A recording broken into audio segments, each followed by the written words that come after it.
भगवान शिव ने बताया, भाइयों का बंटवारा शादी के बाद ही क्यों होता है। दोस्तों, एक समय भगवान शिव और माता पार्वती कैलाश पर्वत पर विश्राम कर रहे थे।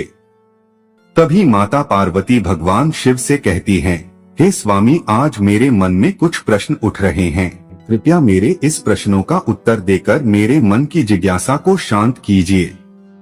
तब भगवान शिव कहते हैं, हे गौरी, तेरे मन में जो भी प्रश्न उठ रही है उसे निसंकोच होकर पूछो, मेरा तुम्हारे हर प्रश्न का उत्तर देना पहला कर्तव्य है। फिर माता पार्वती कहती हैं, हे स्वामी, मेरा पहला प्रश्न है, शादी के बाद ही भाइयों के बीच में बंटवारा क्यों होता है।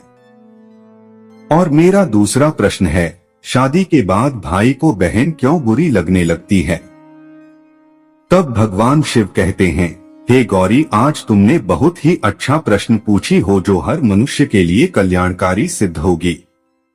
इसलिए मैं तुम्हें इन दोनों प्रश्नों का उत्तर एक छोटी सी कहानी के माध्यम से बताने वाला हूँ, इसलिए पूरे ध्यान से इस कहानी को अंत तक सुने। और जो कोई मनुष्य भी इस कहानी को पूरा सुनता है उसका हर मनोकामना पूर्ण होती है। इसलिए दोस्तों, आप लोग भी इस कहानी को पूरा जरूर सुने। आधा अधूरा सुनने की गलती कभी मत करना, क्योंकि आधा अधूरा ज्ञान बहुत ही खतरनाक सिद्ध होती है। फिर माता पार्वती कहती हैं, हे स्वामी, मैं इस कहानी को पूरा जरूर सुनूंगी, क्योंकि जो आपके मुख से इस कहानी को सुनने का सौभाग्य प्राप्त हो रहा है। दोस्तों, फिर भगवान कहानी को सुनाना प्रारंभ करते हैं। दोस्तों, बहुत समय पहले की बात है। एक किसान अपनी पत्नी और 3 बेटों के साथ एक नदी के किनारे रहता था। किसान के तीनों बेटों की शादी हो चुकी थी और पूरा परिवार एक साथ सुख शांति से जीवन व्यतीत कर रहा था। एक दिन किसान की पत्नी ने अपने बेटों से कहा, बेटा, यह जमीन और जंगल तुम्हारे पिता के कठिन परिश्रम का परिणाम है। जमीन की उपज और जंगल की लकड़ी बेचकर ही तुम्हारे पिता ने इतने सारे मवेशी खरीदे और इतना बड़ा घर बनाया जिसमें हमारा सारा परिवार आराम से रह सकता है। दोस्तों, उस समय किसान के तीनों बेटे एक टीले पर खड़े थे जहां से धान के लहलहाते खेत दिखाई दे रहे थे। फसल कटाई के लिए तैयार थी और पके हुए धान की बालियां हवा में झूम रही थीं।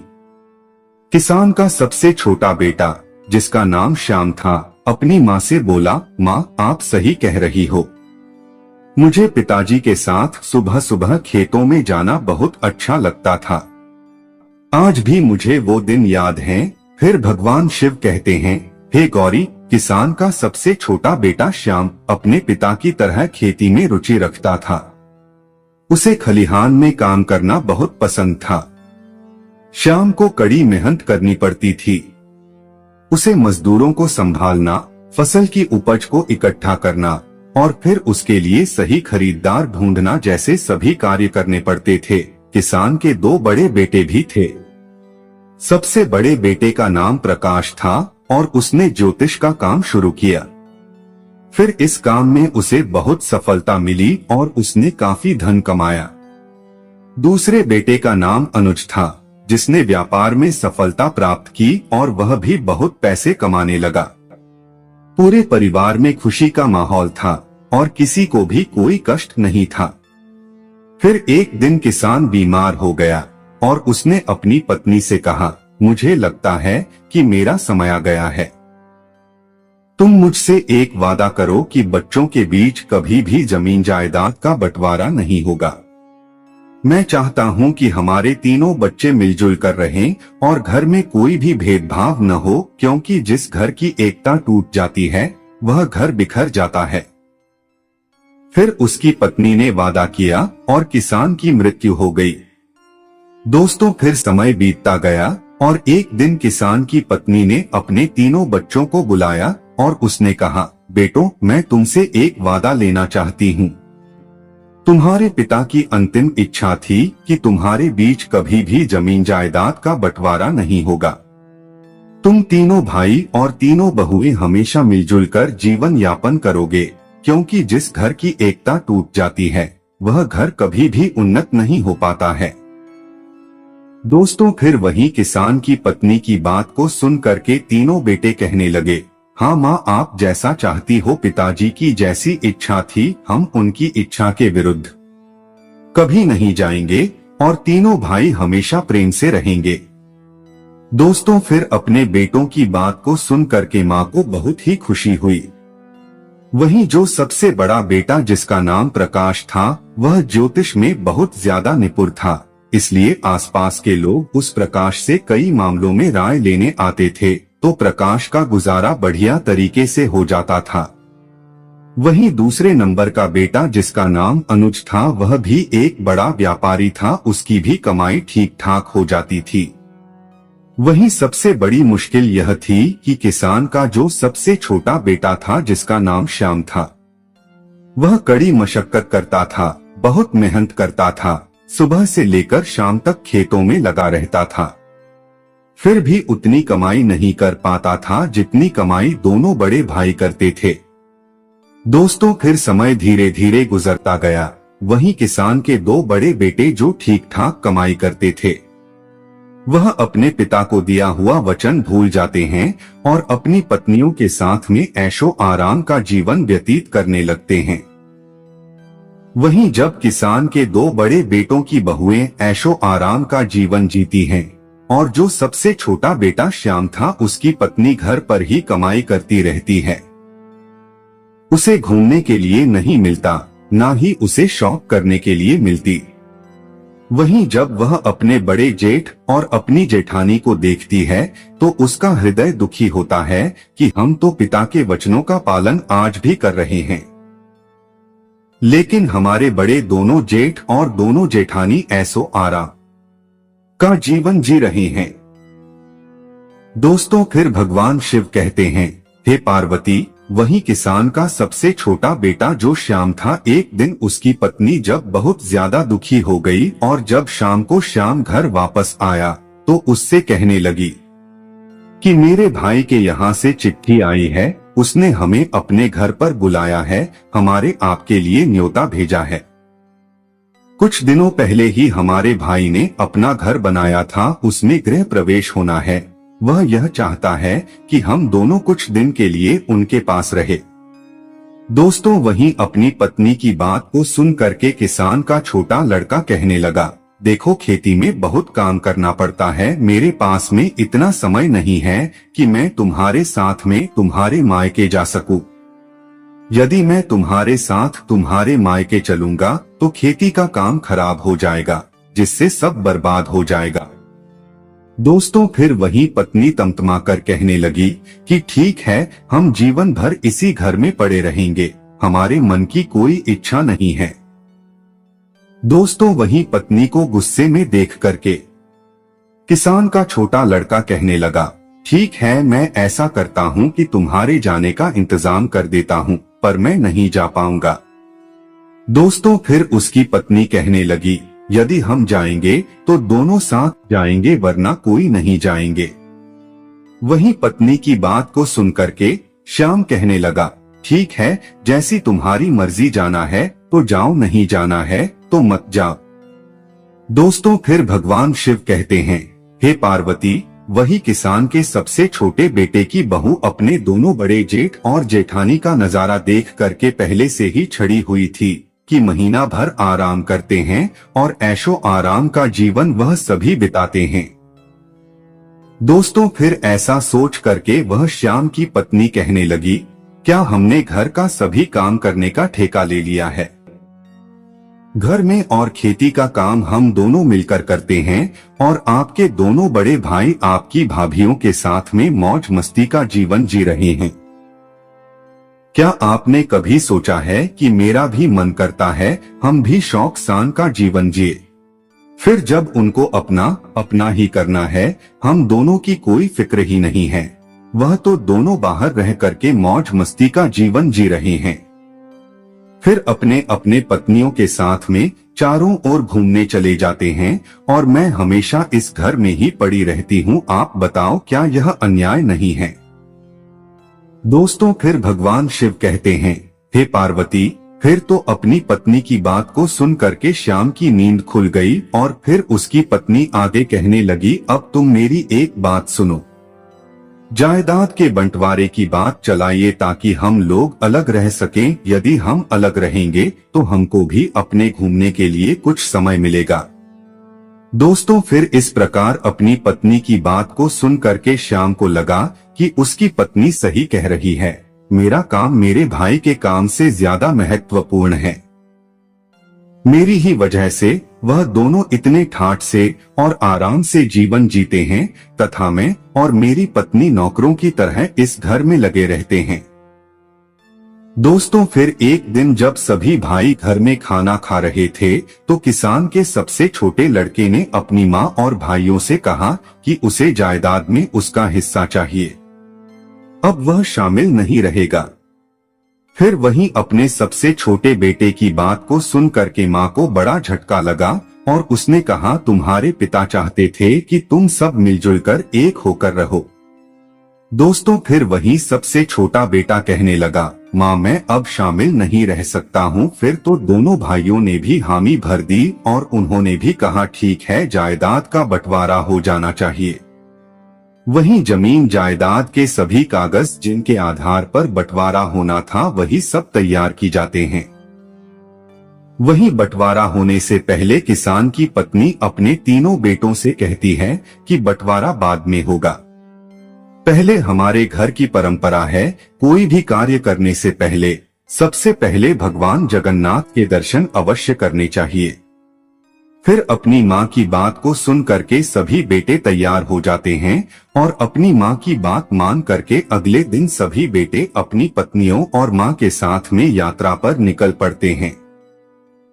दोस्तों, फिर मंदिर में दर्शन करने के बाद में जब सभी भाई वापस लौट रहे तो उनकी माँ ने कहा, बच्चों मैं बहुत थक गई हूँ और मुझे बहुत तेज भूख लग रही है। आप सभी भी भूखे होंगे और बहुओं को भी भूख लग रही होगी। चलो एक काम करते हैं, किसी ठीक से स्थान पर बैठ करके कुछ खाना खा पी लेते हैं। दोस्तों, फिर गांव के बाहर ही एक पुराना मंदिर था और पास में ही खाने की दुकान थी। वहीं जब सभी परिवार खाना खाने की तैयारी करने लगा तो माँ ने कहा, बेटा हम लोग खाना खाने के लिए तो जा रहे हैं, मगर रुपयों की थैली जो थी वह तो मैं कहीं भूल आई हूँ, जिससे अब यहाँ से घर तक जाने के लिए हमें काफी पैसा चाहिए और यहाँ खाना खाने के लिए भी हमें पैसा चाहिए। यदि हमारे पास पैसा नहीं होगा तो ना तो हम घर पर पहुँच पाएंगे और ना ही हमारा पेट भर पाएगा। अब तो एक ही उपाय है, जो कि मैं इन बहुओं के साथ में इसी मंदिर में रुकती हूँ और तुम तीनों भाई एक काम करो कि किसी गांव में जाकर के कोई काम ढूंढ लो जिससे कुछ रुपयों की जुगाड़ हो जाए। तीनों अलग अलग अपना काम करो, तुम जो भी कुछ कमा कर लाओगे उन्हीं पैसों से हम कुछ खा पाएंगे और यहाँ से घर पहुँच पाएंगे। दोस्तों, फिर तीनों बेटों ने अपनी माँ की राय मान ली और तीनों भाई अलग अलग दिशाओं में पैसा कमाने के लिए निकल पड़े। दोस्तों, फिर चलते चलते किसान का छोटा बेटा श्याम जब कुछ दूर बढ़ा तो वह एक स्थान पर पहुंचा जहां कुछ लोग गंभीर चर्चा कर रहे थे। फिर श्याम ने उनसे पूछा, आप लोग इतने उदास क्यों हैं? क्या बात है? क्या मैं आपकी मदद कर सकता हूँ? वहाँ खड़े लोग बोले, इस जमीन के इस हिस्से में हमेशा पानी जमा रहता है और हम यहाँ कुछ भी उगा नहीं पाते हैं, फिर भी हमें राजा को इसका लगान देना पड़ता है। अब हमें समझ में नहीं आ रहा कि क्या करें। तब श्याम ने कहा, अगर मैं आपको धान उगाने का तरीका बताऊं तो मुझे क्या इनाम मिलेगा? तब लोग बोले, अगर तुम हमें इस जमीन पर धान उगाने का तरीका बताओगे तो हम तुम्हें 200 चांदी की मुद्राएं देंगे। श्याम, जो बहुत ही कुशल किसान था, उसने लोगों को बताया, गोबर और मिट्टी को मिलाकर गोल बनाओ और उन्हें गीला और नरम रखो।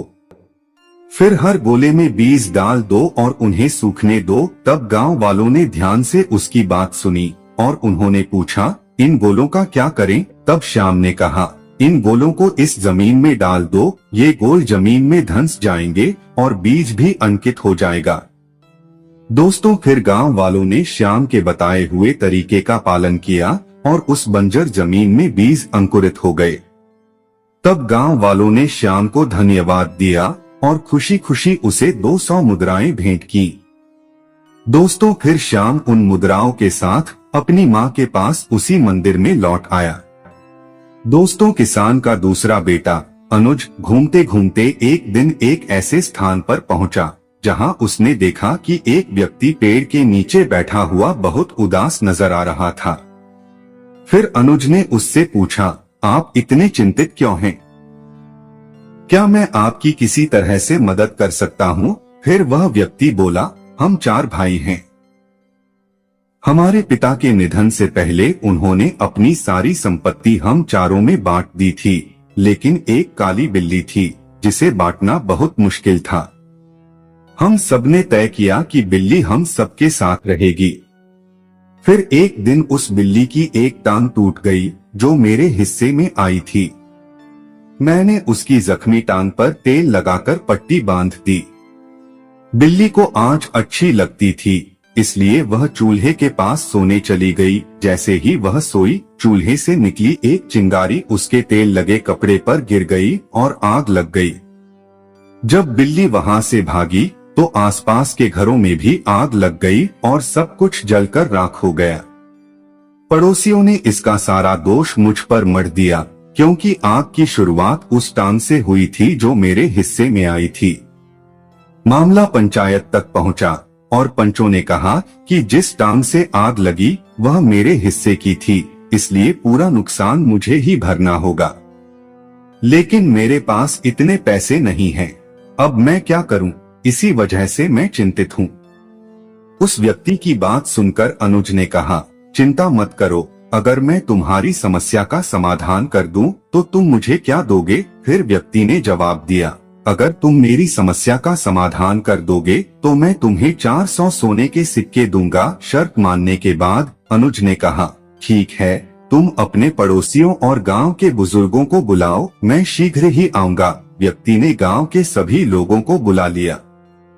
जब सब लोग इकट्ठा हो गए और हर किसी की बात सुनी गई, तब अनुज ने कहा, यह सच है कि सारा नुकसान बिल्ली ने किया है, और यह भी सही है कि उस जख्मी टांग पर तेल की पट्टी बंधी थी।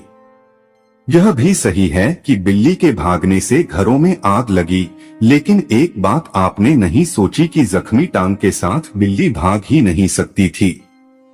टूटी हुई टांग किसी काम की नहीं थी, बिल्ली केवल अपनी 3 सही टांगों से भागी, जिससे चारों ओर आग लगी।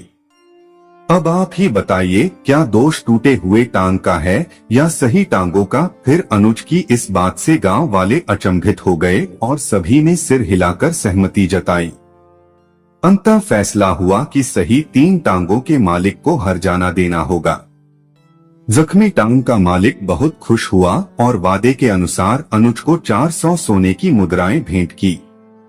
फिर किसान का दूसरा बेटा भी 400 सोने के सिक्के लेकर अपनी मां के पास मंदिर में लौट आया। दोस्तों, अब किसान का सबसे बड़ा बेटा, जिसका नाम प्रकाश था, वह भी कमाई के लिए निकला। फिर चलते चलते वह एक बड़े घर में पहुंच गया, जहां से रोने की आवाज आ रही थी, जिससे उस घर के बाहर एक पहरेदार भी खड़ा था। फिर प्रकाश सोचने लगा कि इतनी बड़ी हवेली में रहने वाला कोई क्यों रो रहा है। तब प्रकाश ने पहरेदार से पूछा, महोदय, इस घर से रोने की आवाज क्यों आ रही है? तब पहरेदार ने कहा, आप अंदर जाकर खुद पूछ सकते हैं। फिर मोहन घर के अंदर गया और पूछा, आप क्यों रो रहे हैं? क्या मैं आपकी कोई मदद कर सकता हूँ? दोस्तों, रोने वाला व्यक्ति, जो एक मंत्री था, वह बोला, हमारे राजा ने मुझसे हाथी का वजन पता करने को कहा है। अगर मैं ऐसा नहीं कर सका तो राजा मेरा सिर कटवा देगा। फिर मंत्री के रोने की बात सुनकर प्रकाश ने कहा, चिंता मत करो, अगर मैं तुम्हारी मदद कर दूं तो मुझे क्या इनाम मिलेगा? फिर मंत्री ने कहा, अगर तुम मुझे हाथी का वजन बता दोगे तो मैं तुम्हें 1000 सोने की मुद्राएं दूंगा। तब प्रकाश ने शर्त मान ली और मंत्री से कहा कि उसे हाथी के पास ले चलें। जब वे हाथी के पास पहुंचे तो प्रकाश ने कहा, हाथी को एक नदी के पास ले चलो जहां कई नावें हों, तब मंत्री ने ऐसा ही किया और प्रकाश ने नाव वाले से कहा कि हाथी को नाव में खड़ा करें। दोस्तों, जैसे ही हाथी नाव में खड़ा हुआ, नाव पानी में धंसने लगी और जब नाव धंसना रुक गई तो प्रकाश ने कहा, जहाँ नाव रुकी है वहाँ निशान लगा दो और फिर हाथी को नाव से बाहर निकाल दो। दोस्तों, फिर निशान लगने के बाद हाथी को नाव से बाहर निकाल दिया गया और प्रकाश ने कहा, अब इस नाव में इतने पत्थर भर दो कि नाव उस निशान तक पहुंच जाए जहां पहले रुकी थी। दोस्तों, फिर पत्थर भरने के बाद जब नाव निशान तक पहुंच गई तो प्रकाश ने कहा, पत्थर डालना बंद करो और पत्थर निकाल लो। इन पत्थरों का वजन ही हाथी का वजन होगा। दोस्तों, मंत्री ने इस उपाय से हाथी का वजन पता कर लिया और प्रकाश को 1000 सोने की मुद्राएं दी। फिर वह भी प्रकाश मुद्राओं के साथ अपनी माँ के पास मंदिर लौट आया। दोस्तों, फिर भगवान शिव कहते हैं, हे पार्वती, इस प्रकार सभी भाई जब धन कमा करके मंदिर में लौट आए तो सभी ने बड़े ही प्रेम से खाना खाया और दुकान वाले का इतना पैसा बना कि तीनों भाइयों ने जो पैसा कमाया था वह सारा उस खाने में चला गया। केवल उनके पास में उतना ही पैसा बचा जिससे वह खर्च करके अपने घर वापस आ सके। दोस्तों, जब किसान की पत्नी अपने बच्चों और बहुओं के साथ में घर वापस आई तो उसने रुपयों वाली थैली एकदम से निकाल करके अपने बेटों के सामने रख दी और कहा, मैंने जानबूझ करके इस थैली को छुपा लिया था ताकि मैं तुम्हें समझा सकूं कि एकता में कितनी शक्ति होती है। क्योंकि तुम तीनों भाइयों ने मिलकर के जो भी धन कमाया था उस धन को इकट्ठा करके ही हम लोगों को खाना मिला और बचे हुए पैसों से हम अपने घर आ सके। यदि तीनों भाई मिलकर के एक जगह कमाई एकत्रित नहीं करते तो आज हम ना पेट भरकर खाना खा पाते और ना ही वापस घर पर आ पाते। इसलिए हमेशा ध्यान रखना, जब तक झाड़ू बंधी है तब तक उससे सफाई हो सकती है। जब उसकी सीख बिखर जाती है तो फिर झाड़ू किसी काम की नहीं रहती।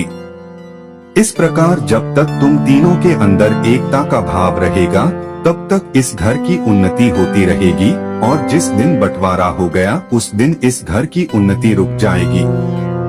इसीलिए तुम्हारे पिताजी ने मरने से पहले मुझसे वचन लिया था कि मैं तीनों बच्चों के अंदर कभी बंटवारा ना होने दूंगी। दोस्तों, फिर भगवान शिव कहते हैं, हे पार्वती, तुमने पूछा था कि शादी के बाद भाइयों के बीच बंटवारा क्यों होता है।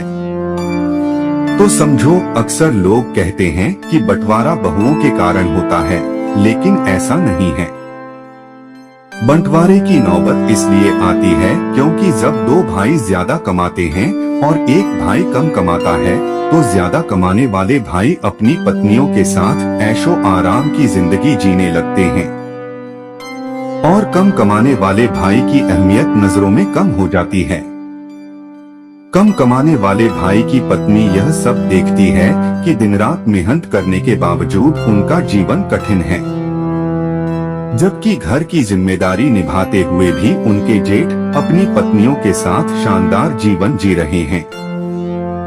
यह स्थिति उसे बुरी लगती है और वह अपने पति से कहती है कि अगर हमें मेहनत ही करनी है तो अलग रहना बेहतर है, क्योंकि कम से कम जो कमाएंगे वह हमारा होगा और हम अपनी इच्छाओं के अनुसार जी सकेंगे। दोस्तों, यहीं से भाइयों के बीच दरार पड़ने लगती है और बंटवारा हो जाता है। भाइयों के बंटवारे को रोकने में माता पिता का महत्वपूर्ण योगदान होता है। यदि माता पिता अपने बच्चों में संस्कार डालें कि चाहे कोई कमाए ज्यादा या कम, सभी भाई अपनी अपनी कमाई एक जगह एकत्र करें और एक साथ बैठकर निर्णय लें कि क्या करना है और सभी बहुओं को समान अधिकार दें, तो बंटवारा नहीं होगा। यदि ऐसा होगा तो इस बुद्धिमान माँ के बच्चों की तरह घर में कभी बंटवारा नहीं होगा। दोस्तों, साथ ही यह 5 बातें सभी भाई और उनकी पत्नियों को हमेशा गुप्त रखनी चाहिए जिससे परिवार की एकता हमेशा बनी रहे।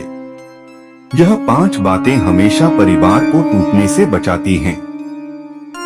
नंबर 1, यदि किसी भाई को कभी भी धन की हानि हो या उसका धन बर्बाद हो जाए तो यह बात को किसी अन्य को ना बताएं। धन ऐसी चीज है जो इंसान का बल होता है, और जब लोगों को यह पता चलता है कि इनके पास में धन नहीं है, तो वह आपका सम्मान करना बंद कर देते हैं और आपकी प्रतिष्ठा धूमिल कर देते हैं। धन हानि पर लोग कभी मदद नहीं करते, बल्कि आपका उपहास उड़ाते हैं। इसलिए धन का आना या धन का जाना, दोनों ही बातें हमेशा सभी भाइयों को खुद तक रखनी चाहिए, और कभी भी किसी भाई को अपने भाई की कोई भी धन संबंधी बात किसी दूसरे के साथ में साझा नहीं करनी चाहिए। नंबर 2, किसी भी पुरुष को हमेशा अपने जीवन और घर की बातों को हमेशा अपने तक ही रखना चाहिए। खासकर पत्नी या उसके चरित्र के बारे में कभी किसी से बात नहीं करनी चाहिए। जो पुरुष स्त्री का सम्मान नहीं करता, उस पुरुष का समाज में कभी सम्मान नहीं होता। ऐसे पुरुष की प्रतिष्ठा हमेशा दांव पर रहती है। इसलिए अपने परिवार में सभी स्त्रियों का सम्मान करें और अपने परिवार की बातें कभी किसी को ना बताएं। नंबर 3, अपने भाई के दुख या राज की बातें कभी दूसरों को ना बताएं। ऐसा करने से आपके लिए घातक समस्या उत्पन्न होती है, क्योंकि जिस व्यक्ति को आप अपने भाई के राज की बातें बताएंगे और यदि विपरीत परिस्थितियों में आपकी उससे मित्रता टूट जाएगी, तो वह आपके भाई की सारी राज की बातें चारों ओर सार्वजनिक कर देगा। वहीं लोगों के बीच में आप केवल के पात्र बन जाएंगे और फिर बाद में इस दुख से आप बहुत दुखी होंगे। इसलिए कभी भी अपने घर या परिवार या खुद की बातें किसी के सामने ना बताएं, चाहे वह कितना भी प्रिय मित्र क्यों ना हो। नंबर 4, यदि आप या आपका भाई किसी के द्वारा ठगे गए हो या किसी ने धोखा दिया हो, तो यह बात सभी भाइयों को अपने तक ही रखनी चाहिए। अपनी ही ठगी का जिक्र करने का मतलब है कि आप अपना मखौल खुद ही उड़ाते हैं। यदि आप ऐसा करेंगे तो लोग आपको मूर्ख समझेंगे। इसलिए कभी भी किसी भाई को ऐसा नहीं करना चाहिए। यदि आपके भाई को किसी ने कभी धोखा दे दिया है, तो कभी भी परिवार की बातें दूसरों के सामने जाहिर ना करें। इससे भाइयों के बीच में फूट पैदा होती है। नंबर 5, यदि कभी भी आपके भाई का कहीं अपमान हो जाए, तो यह बात कभी किसी के साथ में साझा ना करें, क्योंकि हर समय समान बने रहना ही व्यक्ति को आगे बढ़ाता है। यदि जीवन में आपका या आपके भाई का कहीं अपमान हुआ हो, कभी भी दूसरे के समक्ष जग जाहिर नहीं करना चाहिए, क्योंकि ऐसा करके आप अपना सम्मान स्वयं ही गिराने का कारण बनते हैं। इससे भाइयों के बीच में फूट पैदा होती है। दोस्तों, फिर भगवान शिव कहते हैं, हे पार्वती, वही तुम्हारा दूसरा प्रश्न था कि शादी के बाद भाई को बहन बुरी क्यों लगती है, तो समझ लो, भाई बहन का रिश्ता दुनिया का सबसे अनोखा रिश्ता है। इस रिश्ते में तकरार है तो भरपूर प्यार भी है। जहाँ बहन हमेशा भाई का साथ देती है, तो वहीं भाई भी हमेशा बहन की रक्षा करता है। दोनों को एक दूसरे की बहुत परवाह होती है। शादी से पहले तक तो भाई बहन के बीच में सब कुछ बहुत अच्छा रहता है, लेकिन शादी के बाद इस रिश्ते में खट्टा आ जाती है। कई बार यह मनमुटाव इतना बढ़ जाता है कि भाई या बहन जीवन भर एक दूसरे की शक्ल देखना भी पसंद नहीं करते हैं। तो इसलिए समझ लो, इन 5 कारणों से हमेशा भाई बहन के रिश्ते हमेशा के लिए खराब हो जाते हैं। दोस्तों, आइए जानते हैं कुछ ऐसी बातें जो शादी के बाद भाई बहन के रिश्ते को प्रभावित कर सकती हैं। नंबर 1, भाभी की नाराजगी। भाई की शादी के बाद आपको सिर्फ अपनी माँ और भाई का नहीं, बल्कि अपनी भाभी का भी पूरा सम्मान और प्यार करना चाहिए। अगर आप भाभी से कुछ गलत कहेंगे तो वो नाराज हो सकती हैं और ये नाराजगी भाई तक पहुंच जाएगी, जिससे भाई शायद खुलकर कुछ न कहें, लेकिन वो आपसे दूरी जरूर बना सकते हैं। नंबर 2, बहन को नजरअंदाज करना। जिस तरह भाभी के साथ अच्छा व्यवहार करने से भाई का दिल जीत सकते हैं, वैसे ही बहन की अनदेखी करने से रिश्ते में दूरी आ सकती है। भाई का ये फर्ज होता है कि वो शादी के बाद भी बहन को उतना ही प्यार दे जितना पहले देता था। अगर बहन की शादी नहीं हुई है तो भी उसकी बातें समझनी चाहिए और अपनी जिम्मेदारी निभानी चाहिए। नंबर 3, रिश्तों में औपचारिकता। बचपन से लेकर शादी तक भाई बहन का रिश्ता अनौपचारिक रहता है। वे लड़ते झगड़ते हैं, एक दूसरे का मजाक उड़ाते हैं और साथ ही रूठते नाते भी हैं। लेकिन शादी के बाद कुछ भाई बहन इस रिश्ते को केवल औपचारिक रूप से निभाते हैं, जिससे रिश्ता कमजोर हो जाता है। बेहतर होगा कि बीच बीच में एक दूसरे का हालचाल लेते रहें और बचपन की यादों को ताजा करते रहें। नंबर 4, शादीशुदा जिंदगी में दखल देना। कई बार बहनें भाई की शादीशुदा जिंदगी में जरूरत से ज्यादा दखल देती हैं, जिससे रिश्ते में खटास आ जाती है। चाहे भाई बहन शादीशुदा हो या नहीं, बहन को भाई की निजी जिंदगी में दखल नहीं देना चाहिए। ऐसा करने से रिश्ते खराब हो जाते हैं। नंबर 5, ताना मारने की आदत। कई बार भाई बहन का रिश्ता इसलिए खराब हो जाता है क्योंकि बहनें हर समय भाई को ताने देती रहती हैं। शादी के बाद भाई के व्यवहार में थोड़ा बदलाव आ जाता है क्योंकि उसके अपने परिवार की भी जिम्मेदारियां होती हैं। अगर बहन हमेशा भाई को ताना मारेगी कि वो बदल गया है तो रिश्ते में दूरी बढ़ने लगेगी और रिश्ते खराब हो जाएंगे। इसलिए बहन को भाई के निजी जीवन में दखल नहीं देना चाहिए, तभी भाई बहन का प्यार बना रह सकता है। तो दोस्तों, भगवान शिव ने माता पार्वती को पूरी कहानी सुनाई। मैं आशा करता हूँ कि आपको यह कहानी अच्छी लगी होगी। लाइक और शेयर जरूर करें ताकि हर वीडियो का नोटिफिकेशन आप तक पहुँच सके। साथ ही कमेंट बॉक्स में हर हर महादेव जरूर लिखें। धन्यवाद।